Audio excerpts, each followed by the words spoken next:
this question. We know what is on the website, and we have the task force that we have set up to review review this material has been working, as I've described before. They have a 24-hour operation. They're up to about 80 personnel, and they are reviewing it. They've gone through, I think, the 70-odd thousand documents that are online.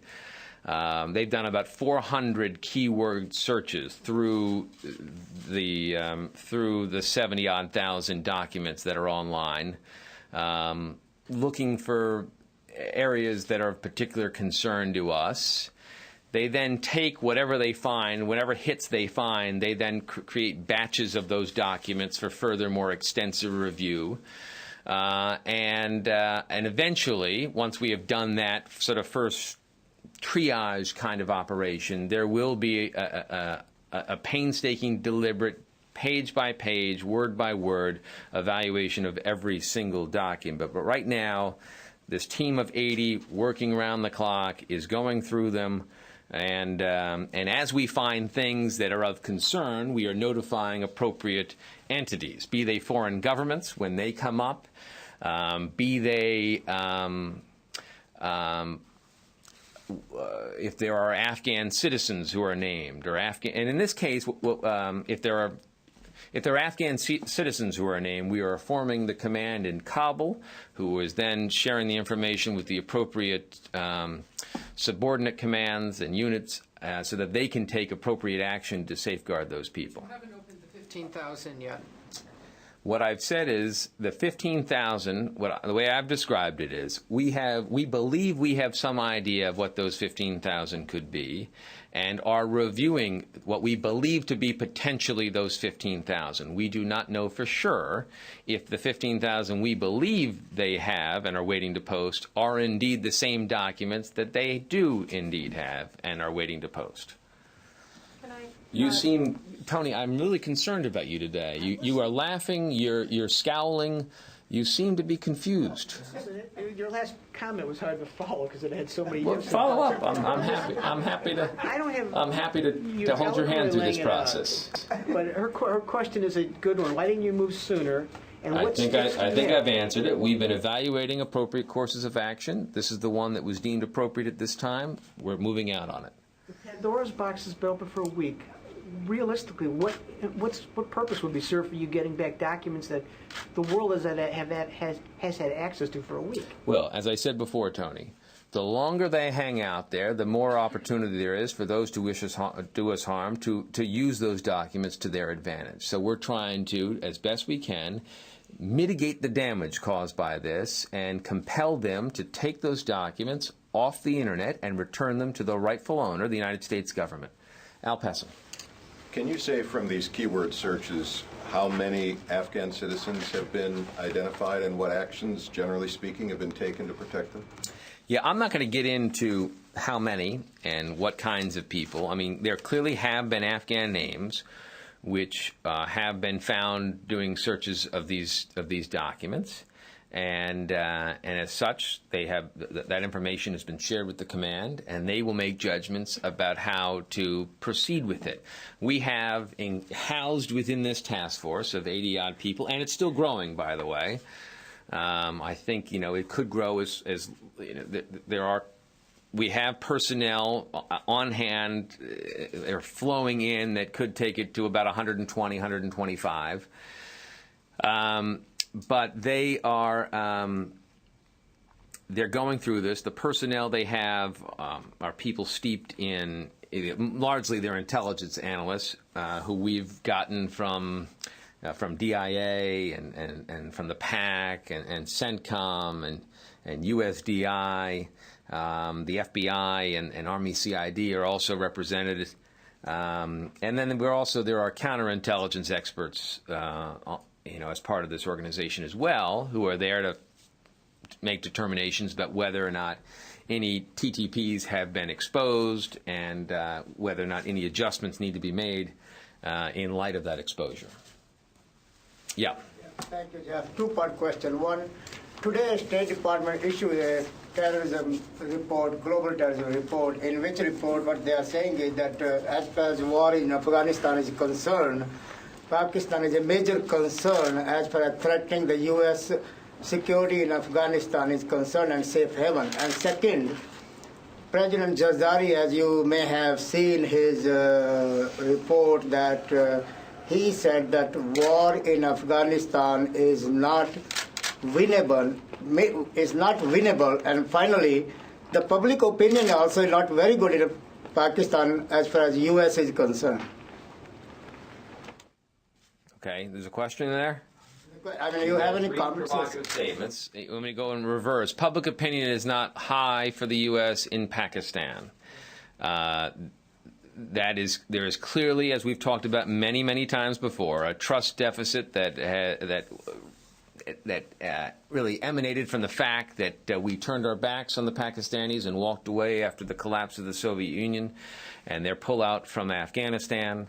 It is something we've been working hard to overcome for quite some time. It is something that we believe we have made considerable strides on, at least in terms of government-to-government trust, over the past 2 years, 18 months, particularly the last 12 to 6 months. The population is a concern. There clearly is work to be done there. I think you saw in Secretary of State Clinton's trip to Pakistan a few months ago, a real effort to engage with the Pakistani people and try to dispel some of the myths and some of the misinformation that contributes to this lack of trust. I think part of this, frankly, is due to some elements within Pakistan, within the Pakistani media, that sort of feeds on this. This is good copy, and it incites a degree of anger that may be good for their sales, but is clearly not helpful to their security or our overall relationship. So that's to your first point. The State Department report you cite, I'm not aware of. President Zardari questioning the winnability of the war in Afghanistan. I haven't seen his statements on it. I would tell you we obviously disagree. If he really did say that the war is not winnable, we clearly would not be fighting a war we did not believe to be unwinnable. Or we would not be fighting a war we believe to be unwinnable. No wonder I confuse you, Tony. I confuse myself. Go ahead. I want to try Tony's question a slightly different way.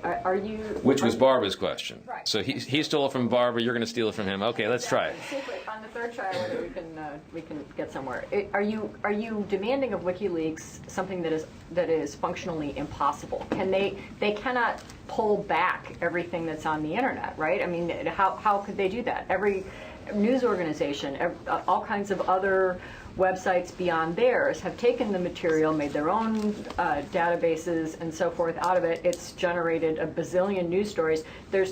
How, as a functional matter, is what you're asking them, demanding them to do, even remotely possible? Well, the demands we are making of them are entirely possible. They have the ability to erase it from their website and to return whatever is in their possession. So this is a very simple demand which can very easily be complied with. The second question, or the other part of your question, which is it has hung out there for a while.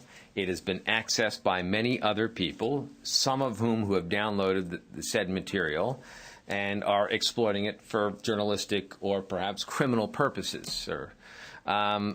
Obviously, that's another problem that we have to deal with. What we are addressing is what we believe to be the culprit here in terms of soliciting people to share and classified information illegally. And so our focus with this measure that I've announced here today is on them. It is not the exclusive focus of all of our efforts, but that is what I am prepared to address here today.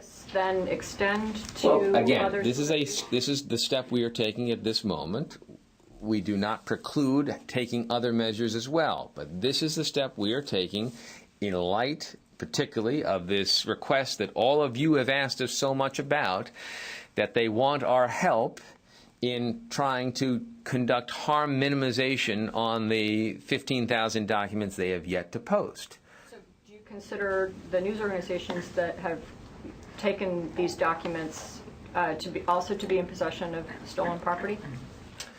Well, the only rightful owner of this material is the United States government. No one else has any right any legal reason, any reason, period, to have that material. So that is problematic that others have it. Our focus at this point, as you see here from this statement, is on WikiLeaks and what they have done and what they are doing to try to solicit people to break the law and share classified information. We are trying to put an end to the solicitation, and we are trying to get them to return other illegally obtained classified materials from the U.S. government. Let's go to somebody, Mike Emanuel. Jeff, President Karzai is visiting Iran. Does the United States believe that's a productive use of time and something positive could come from such a visit? I'm not aware of President Karzai's travel schedule. I mean, he is the leader of a sovereign state. He obviously lives in a neighborhood that includes Iran as a neighbor to the West, a country that they have had long historical, cultural, and economic ties with. I don't think any of us have any issue with this is frankly, I'm playing my counterpart at Foggy Bottom, but I don't think anybody in this building has an issue with him engaging with his neighbors, provided these are conversations about things which lead to greater stability in the region and don't in any way undermine our efforts to try to bring that stability to the region. One other quick one. Our friends at the Associated Press are writing about U.S. concerns about a Chinese carrier-killing missile, the Dongfeng 21D. Do you know anything about that? Is the U.S. military concerned about such a weapon? Well, Mike, if you or anybody else here had attended probably any press conferences, any engagements, any speeches that the Secretary of Defense gave over the past 3 years when the issue of China or our future naval capabilities has ever come up, he has always addressed the growing anti-ship capabilities, particularly ballistic missile capabilities that are being developed, including by China, that certainly do cause us some concern. We've spoken of them publicly for a long, long time, and they clearly have to factor into our calculus about how we build a force for the future and how we project force around the world effectively in the future to protect our interests. So we're well aware of this program. We've acknowledged it for quite some time. It's been in the China military report for at least the past few years.